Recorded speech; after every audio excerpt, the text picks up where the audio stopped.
आज हम पढ़ेंगे डिप्लोब्लास्टिक एंड ट्रिप्लोब्लास्टिक ऑर्गेनाइजेशन के बारे में। और अगर बात की जाए तो अगर हम पहले बात कर लें डिप्लोब्लास्टिक ऑर्गेनाइजेशन की, तो हम कहते हैं कि ये वो वाले एनिमल्स हैं जो दो लेयर से मिलकर बने हुए हैं, जैसे कि हम यहाँ पर अपनी डायग्राम में देख रहे हैं। और इन लेयर्स को क्या कहा जाता है? इन लेयर्स को जर्म लेयर्स भी कहा जाता है। जैसे कि हमें पता है कि डाई मीन्स टू, तो इसका मतलब क्या है कि ये दो लेयर्स हैं। और वो कौन कौन सी हैं? आउटर जो लेयर है उसे कहा जाता है एक्टोडर्म, और जो इनर लेयर है उसे कहा जाता है एंडोडर्म।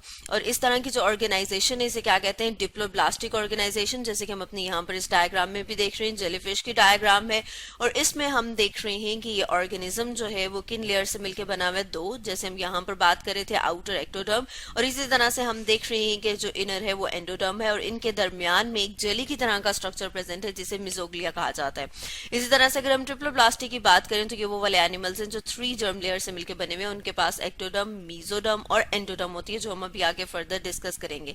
अभी अगर हम बात करें कि हम एनिमल्स को क्लासिफाई करते हैं किस बेस पे, अभी हमने उन्हें क्लासिफाई किया, हमने उनकी जर्म लेयर की बेस पे क्लासिफाई किया। जैसे अभी हमने बात की कि अगर उसमें 2 जर्म लेयर्स हैं तो फिर उन्हें क्या कहा गया? उन्हें कहा गया डिप्लोब्लास्टिक। और अगर उनमें 3 जर्म लेयर्स होंगी तो उन्हें क्या कहा जाएगा? उन्हें कहा जाएगा ट्रिप्लोब्लास्टिक।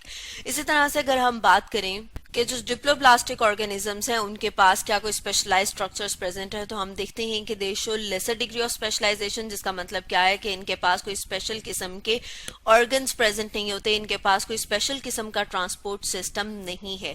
जैसे कि हम यहाँ पर देख रहे हैं कि इनके पास एक कैविटी प्रेजेंट है, उसे क्या कहा जाता है? उसे कहा जाता है गैस्ट्रोवेस्कुलर कैविटी।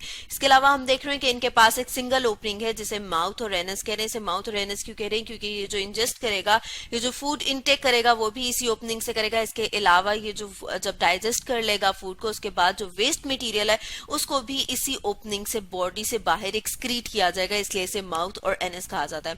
इसके अलावा अगर हम देखें, जैसे कि अभी हमने बात की कि जो इनका डाइजेस्टिव सिस्टम है उसके पास क्या है? उसके पास सिर्फ और सिर्फ एक ही ओपनिंग है। अब अगर हम इनके नर्वस सिस्टम की बात करें, मतलब ये कि जो आसाबी निजाम है वो इनके पास किस किस्म का है, तो उसमें हम देखते हैं कि इनका जो नर्वस सिस्टम है वो भी बहुत ज्यादा कॉम्प्लेक्स नहीं है, सिंपल नर्वस सिस्टम है। जिसका मतलब क्या है कि इनके पास नेटवर्क ऑफ न्यूरॉन है और इनके पास कोई सेंट्रल कंट्रोल, मतलब ये कि ब्रेन नहीं है, दिमाग नहीं है। जैसे कि अगर हम अपनी बात करें, ह्यूमंस की बात करें, तो हमारे पास एक सेंट्रल कंट्रोल है जिसे ब्रेन कहा जाता है, लेकिन इनके पास इस तरह का कोई भी स्ट्रक्चर प्रेजेंट नहीं है, बल्कि इनके पास सिर्फ नेटवर्क ऑफ न्यूरॉन प्रेजेंट है। अब अगर हम ट्रिप्लोब्लास्टिक ऑर्गेनाइजेशन की बात करें, तो जैसे कि हम यहाँ पर अपनी इस डायग्राम में देख रहे हैं कि ट्रिप्लोब्लास्टिक ऑर्गेनाइजेशन में क्या आएगा? जैसे हमने ऊपर बात की थी कि ये 3 जर्म लेयर से मिलकर बना है। वो कौन कौन सी है? एक्टोडर्म, मीजोडर्म और एंडोडर्म। और ये जो जर्म लेयर्स हैं ये फर्दर आगे चल के क्या बनाती हैं? ये बॉडी के जो डिफरेंट स्ट्रक्चर्स हैं, डिफरेंट सिस्टम्स हैं, उनको बनाती हैं। अगर हम अब साथ साथ में ट्रिप्लोब्लास्टिक और डिप्लोब्लास्टिक ऑर्गेनाइजेशन के डिफरेंसेस की बात करें तो वो भी हम साथ साथ देखते जाएंगे। जैसे कि अभी हम यहाँ पर बात करें कि एक्टोडर्म, मीजोडर्म और एंडोडर्म ये आगे चल के बॉडी के डिफरेंट स्ट्रक्चर्स बनाती हैं। या आगे फर्दर हमें इसी तरह से जब एक एडल्ट बनता है तो उसमें ये लेयर्स नजर नहीं आती, बल्कि इनसे जो बने हुए सिस्टम्स हैं वो नजर आते हैं। इसी तरह से अगर हम डिप्लोब्लास्टिक ऑर्गेनाइजेशन की बात करें तो यहाँ पे हमने देखा था कि जो ऑर्गेनिज्म है उसमें जो वो डेवलप कर जाता है उसके बाद भी वो जो जर्म लेयर्स है वो हमें उसी तरह से नजर आती हैं। अब दोबारा से अगर हम आए वापस अपनी ट्रिप्लोब्लास्टिक ऑर्गेनाइजेशन के ऊपर, और अब हम बात करें कि ये जो जर्म लेयर्स हैं ये अब फर्दर आगे चल के कौन से स्ट्रक्चर्स बनाती है, तो उसमें सबसे पहले हम एक्टोडर्म लेयर की बात करते हैं कि एक्टोडर्म लेयर आगे क्या बनाएगी? वो हेयर, नेल, स्किन और इसके अलावा नर्वस सिस्टम। नर्वस सिस्टम जो हमारा आसाबी निजाम है जिसमें हमारा ब्रेन, स्पाइनल कॉर्ड और नर्व्स आती हैं। इसी तरह से अगर हम मीजोडर्म लेयर की बात करें कि जो मीजोडर्म लेयर है वो फर्दर आगे चल के कौन से वाले सिस्टम्स बनाती है, तो उसमें हम देख रहे हैं कि जो मीजोडर्म है वो सर्कुलेटरी सिस्टम, लंग्स, और लंग्स की भी हम कह रहे हैं कि जो एपिथेलियल लेयर है, जो आउटर लेयर होती है वो बनाती है। इसके अलावा स्केलेटल सिस्टम, जो हमारा हम कहते हैं कि स्केलेटल सिस्टम क्या है, जो बॉडी को सपोर्ट प्रोवाइड करते हैं, जैसे कि हम यहाँ पर डायग्राम में भी देख रहे हैं। इसके अलावा जो मस्कुलर सिस्टम है, जो मसल्स हैं, वो भी कहाँ से डेवलप करते हैं? मीजोडर्म लेयर से।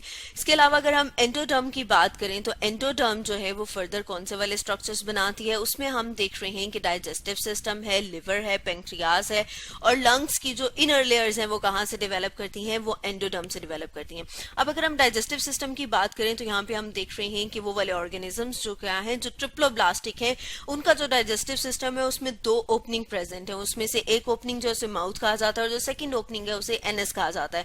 मतलब ये कि इनके पास एक ओपनिंग है जिसके जरिए से ये इंजेस्ट करते हैं, खाते हैं, और इनके पास एक और ओपनिंग है जिसके जरिए से ये अपने वेस्ट मटेरियल को बॉडी से बाहर एक्सक्रीट आउट कर देते हैं।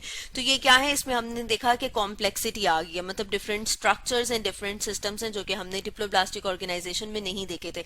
इसी तरह से अगर हम डाइजेस्टिव सिस्टम के डिफरेंस की बात करें तो यहाँ पे हमने देखा कि जो डाइजेस्टिव सिस्टम है उसकी दो ओपनिंग्स है अलग, एक माउथ है, एक एनएस है। लेकिन अगर हम दोबारा से डिप्लोब्लास्टिक ऑर्गेनाइजेशन का जो डाइजेस्टिव सिस्टम है उसको रिकॉल करें तो उसमें हम देखते हैं कि इसके पास सिर्फ और सिर्फ एक ओपनिंग है, सिंगल ओपनिंग है, उसी को माउथ और एनएस कहते हैं। क्योंकि ये जो ओपनिंग है ये इसी से इंजेस्ट करता है, इसी से अपनी फूड को इनटेक करता है, और जो इसका वेस्ट मटेरियल है वो इसी ओपनिंग से बाहर आ जाता है। मतलब ये भी हमने डिफरेंस देखा कि जो डिप्लोब्लास्टिक है उसके पास एक सिंगल ओपनिंग है और जो ट्रिप्लोब्लास्टिक है इनके पास क्या है, दो ओपनिंग है। अब ये जो ट्रिप्लोब्लास्टिक एनिमल्स है इनको हम फर्दर क्लासिफाई कर सकते हैं बॉडी कैविटी की बेस के ऊपर। कितने में कर सकते हैं, 3 में। जैसे कि हमारे पास सामने एक डायग्राम है, इस डायग्राम में भी हम देख रहे हैं कि हमने इनको डिवाइड किया 3 में, एसिलोमेट, सूडोसिलोमेट और सिलोमेट। अब अगर हम बात करें एसिलोमेट तो हम कह रहे हैं कि ये वो वाले एनिमल्स हैं जिनमें ट्रू बॉडी कैविटी प्रेजेंट नहीं होती। जैसे कि हम अपने यहाँ पर डायग्राम में भी देख रहे हैं कि इनमें कौन से वाले आते हैं, इनमें फ्लैट वर्म्स आते हैं, और इनमें हम देखें कि जो एक्टोडर्म है वो क्या डेवलप कर रही है, वो बॉडी कवरिंग बना रही है। इसी तरह से जो मीजोडर्म है वो क्या कर रही है, वो टिश्यू फ्लूइड रीजन बना रही है। और ये जो टिश्यूज हैं इन्हें क्या कहा जाता है, मेसेनकाइमा या पेरेन्काइमा कहा जाता है। इसी तरह से हम देख रहे हैं कि जो एंडोडर्म है वो डाइजेस्टिव ट्रैक्ट डेवलप करी और इसमें कोई भी बॉडी कैविटी प्रेजेंट नहीं है। अगर हम एसिलोमेट की बात करें कि इसमें क्या डिफरेंट किस्म के जो सिस्टम्स हैं वो प्रेजेंट है, तो हम देखते हैं कि इनमें स्पेशल टाइप का कोई ऐसा ट्रांसपोर्ट सिस्टम नहीं है। अलबत्ता इनकी बॉडी का जो वेस्ट मटेरियल है उसको बॉडी से बाहर एक्सक्रीट करने के लिए समहाउ सिस्टम डेवलप हुआ हुआ है। इसी तरह से अगर हम सूडोसिलोमेट की बात करें तो इसमें हम कह रहे हैं कि वो वाले ऑर्गेनिजम्स हैं जिनमें बॉडी कैविटी तो प्रेजेंट है लेकिन ट्रू सिलोम नहीं है। इसमें दोबारा से हम देखते हैं कि एक्टोडर्म जो है वो बॉडी कवरिंग बना रही है, मीजोडर्म जो है वो टिश्यू फ्लूइड रीजन बना रही है, और इसमें हम देख रहे हैं कि फर्दर आगे एक कैविटी है लेकिन वो ट्रू सिलोम नहीं है। वो ट्रू सिलोम क्यों नहीं है, क्योंकि उसमें हम देखते हैं कि सिलोमिक फ्लूइड प्रेजेंट नहीं है और इस कैविटी को जो है वो सिलोमिक एपिथेलियम लाइन नहीं करी, बल्कि जैसे कि हम यहाँ पर डायग्राम में देख रहे हैं कि जो टिश्यूज जो कि किससे अराइज हुए, मीजोडर्म से, एक साइड से हम देख रहे हैं कि वो इसको लाइन करें। इसी तरह से हम देख रहे हैं कि यहाँ पर उसको कौन लाइन कर रहा है, यहाँ पर जो उसका डाइजेस्टिव ट्रैक है, मतलब यहाँ पे जो इंटेस्टाइनल सेल्स हैं वो उसको लाइन करें। इसका मतलब क्या है, इसका मतलब ये है कि यहाँ पर ना तो सिलोमिक फ्लूइड प्रेजेंट है और ना इसको जो है वो सिलोमिक एपिथेलियम लाइन करिए, इसलिए यहाँ पर जो सिलोम है उसे हम सूडोसिलोम कहते हैं। मतलब यहाँ पे ये जो कैविटी है ये ट्रू कैविटी नहीं है, और ये कि हम किन में देखते हैं, एग्जाम्पल निमाटोड में, और इस तरह के जो एनिमल्स है उन्हें क्या कहा जाता है, उन्हें सूडोसिलोमेट कहा जाता है। इसी तरह से अगर हम सिलोमेट की बात करें और अगर हम इसमें एग्जाम्पल देखें तो हम एनालिट्स को देख रहे हैं, उसमें हम देख रहे हैं कि जो आउटर बॉडी कवरिंग है वो एक्टोडर्म से डेवलप हुई है, मीजोडर्म जो है वो टिश्यू फ्लूइड रीजन बना रहा है। इसके अलावा जो हम डिफरेंस यहाँ पर देख रहे हैं, हमने देखा कि जो रेड कलर है वो किसको शो कर रहा है, वो ये शो कर रहा है कि वहां पर जो मीजोडर्मल सेल्स हैं उनको।